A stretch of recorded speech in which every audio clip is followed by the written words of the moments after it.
안녕하세요. 매일 출애굽기를 들려주고 있는 최 목사입니다. 여러분, 오늘은 출애굽기 3장을 함께 볼 텐데요. 3장 역시 세 부분으로 나눠볼 것 같아요. 첫 번째는 1절부터 6절까지 모세의 부르심에 대해서, 두 번째는 7절부터 12절까지 이스라엘과 함께 하시는 하나님에 대해서, 마지막 세 번째는 13절부터 마지막 절까지 하나님의 영원하신 이름에 대해서 잘 설명하고 있습니다.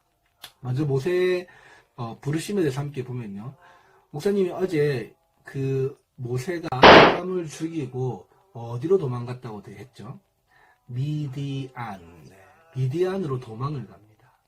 거기서 누구를 만났다고요? 아내 십보라를 만납니다. 3장 1절을 보니까 새로운 사람이 등장하는데 미디안 땅의 제사장 이드로라는 표현이 있습니다. 미디안 땅의 제사장 이드로는 다름 아닌 십보라의 아버지였어요. 거기서 이제 양을 치고 있는데 그 순간 하나님이 떨기나무 가운데에서 사자를 보냈다는데, 이건 이제 하나님 말을 전하러 온 사자라는 뜻이죠. 그래서 하나님이 거기서 모세를 부르시는 거죠. 여러분, 모세의 삶은요, 세 부분으로 나눕니다. 첫 번째, 이제 40세까지는 여러분 어디에서 바로의 밑에서, 그러니까 애굽에서 성장을 합니다. 그 가운데서는 기능적 훈련을 좀 했어요. 행정, 정치, 무술, 모든 것들을 배우면서 이제 기능적인 준비가 되죠. 그리고 다 준비됐다고 생각했던 모세가 어디로 간다고요? 미디안 땅으로 도망을 갑니다.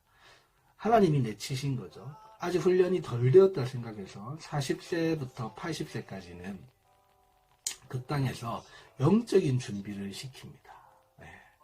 거기 이제 중요한 게 있는데요. 이 영적 훈련의 핵심은 결국은요, 이 5절에 기록되어 있는 이 부분입니다. 5절을 보면요, 하나님이 이르시되 이리로 가까이 오지 말라. 내가 선 곳은 거룩한 땅이니 내 발에서 신을 벗으라. 신발을 벗으라고 하거든요. 여러분, 신발은 무슨 의미가 있을까요? 신발은 하나님의 주권이 담겨져 있는 표현입니다.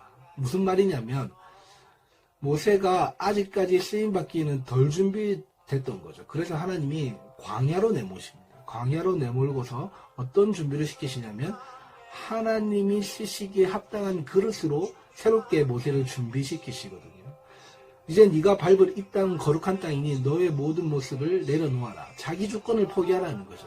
나의 나됨을 내려놓고 오직 하나님의 모습으로, 하나님의 형상을 닮은 사람으로 서기를 하나님은 바라시는 거였죠.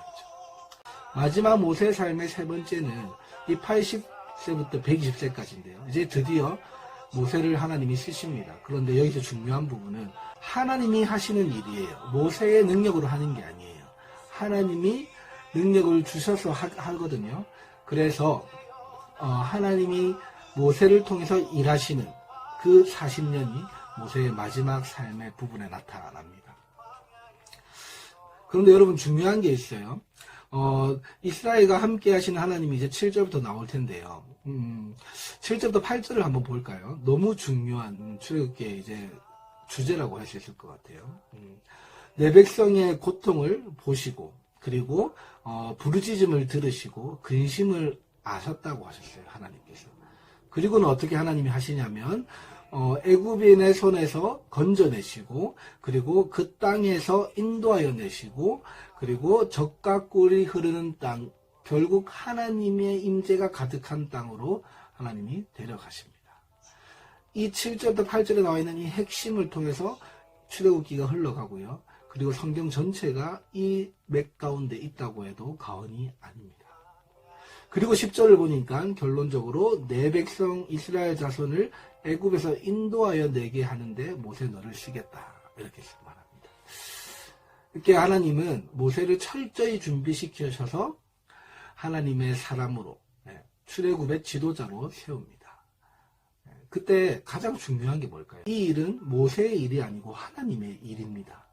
하나님이 이루어야 하는 일이기 때문에 누구의 능력으로 합니까? 하나님의 능력으로 합니다. 그래서 모세에게, 그렇게 지도자로 세워지는 모세에게 하나님 무엇을 말씀해 주시냐면 23절부터 22절까지 하나님의 이름의 권세, 하나님 이름의 능력을 이야기합니다.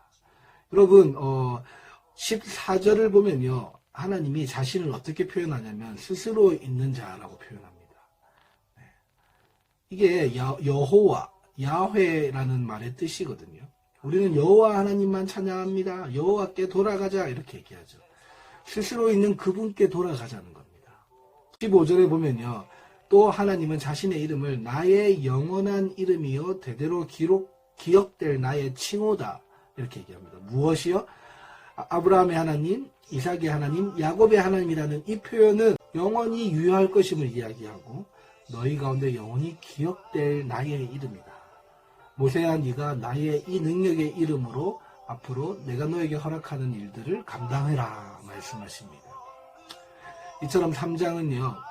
모세를 부르시는 하나님께서 그냥 부르지 않으시고 모세를 철저히 훈련시키시고 다 되었다 생각했던 모세에게 아직 멀었다 하시면서 광야로 내모셔서 또 훈련시키시고 그렇게 하나님의 사람으로 쓰이기에 적당하게 하나님이 모세를 훈련시킨 다음에 모세를 쓰시는데 그때 가장 중요한 것 모세에게 하나님의 이름을 주신다는 거죠. 사랑하는 고등부 친구들, 오늘 이 말씀을 여러분이 쭉 묵상하시면서 내게는 과연 하나님이 어떤 부르심을 주셨을까 한번 생각해보는 귀한 시간이 되기를 주님의 이름으로 축복합니다. 제 목사는 내일 4장과 함께 돌아올게요. 안녕.